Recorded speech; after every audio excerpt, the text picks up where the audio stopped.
가지 양면이 있는데, 하나는 진짜 따님이나 아드님이 어머니나 뭐 아버지 수술을 원해서 그렇게 하는 경우도 있겠지만, 마케팅이 되게 좀 까다롭다니까요. 중년분들은 젊은 분들이 많이 보는 카페나 이런데 엄마 성형이랑 카테고리를 만들어서 조금 더 마케팅을 좀 원활하게 하는 그런 의미도 있죠. 두 가지 다 의미가 있다고 생각됩니다. 그럼 자녀분들이 어머니 끌고 많이 오세요? 중년분들 오실 때는 보호자로 자녀분들이, 특히 따님이 오시는 경우, 아니면은 뭐 며느리가 이렇게 모시고 오는 경우 많고, 또 다른 경우는 친구들끼리 많이 오세요. 친구들이나 아니면 가족끼리, 예를 들면 언니, 동생 같은 자매, 아니면 뭐 시누이 뭐 이렇게 해가지고 이렇게 여러 명이 오시는 경우들이 흔히 있습니다. 아니면 동네에서 개모임 하시는 분들이 우르르 오시는 경우도 있고, 그래서 중년 여성분들은 이게 여러 명이 같이 오시는 경우들이 흔히 있습니다. 자녀분들하고 같이 오는 중년분들은 올 때 어디를 좀 변화하고 싶다고 정하고 오시나요? 두 가지로 나눌 수 있는데, 하나는 수술 받으실 분이 원하시는 수술을 하러 와서 조용히 따님이나 아드님이나 뭐 이런 분들이 듣고 질문하고 대답하고 이런 경우가 있는가 하면, 어머니나 아버님은 별로 관심 없으신데 자녀분이 이거 했으면 좋겠다고 하시는 경우도 있고, 그렇게 이 두 가지로 좀 나눌 수 있죠.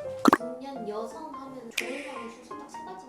되게 이제 처짐 때문에 하시는 건데, 눈꺼풀은 눈썹 거상이나 상안검 많이 하시고, 눈 아래쪽 같은 경우는 하안검 이렇게 많이 하시고, 그리고 코 같은 경우는 그냥 콧대만 올리시는 경우도 있고, 아니면은 필러 같은 걸로 이렇게 하실 수도 있고, 그래서 눈 주변이나 코는 좀 그렇고요. 하나 좀 추가하자면, 되게 이제 얼굴 좀 처지신 것 때문에 그거 당기는 수술. 그래서 눈 위아래 얼굴 처짐, 이게 제일 흔한 것 같아요. 코는 그거보단 조금 케이스가 좀 덜하고, 한 4가지 정도 이렇게 말씀드릴 수 있을 것 같습니다.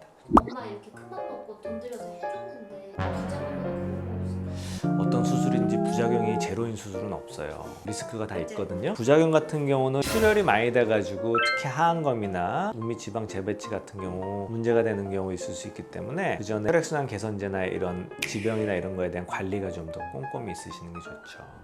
자녀가 가자고 해서 올 때 이 정도는 하고 와야 원활한 수술이 좀 특별히 준비하실 건 없긴 한데, 구체적이었으면 좋겠어요. 해결을 해야 될 문제가 구체적이었으면 좋겠다. 예를 들면 따님이 엄마 이렇게 데리고 와서 우리 엄마가 좀 젊어졌으면 좋겠어요 하면 얘기가 되게 힘들어지거든요. 제 눈에는 이것도 보이고 저것도 보이고 이렇게 하면 결정하기 힘드시잖아요. 조금 더 구체적으로 팔자주름이랑 우리 엄마 눈 처지는 게 조금 좀 신경 쓰여요, 이런 식으로 말씀해 주시면 훨씬 더 구체적인 조언을 받으실 수 있죠. 그냥 단순히 그냥 젊어졌으면 좋겠어요, 그럼 얼굴 전체를 막 설명해 드리면 판단하기 되게 힘드시잖아요. 그러니까 범위를 구체적으로 가져오셔서 상담하시면 훨씬 결과가 좋을 것 같습니다.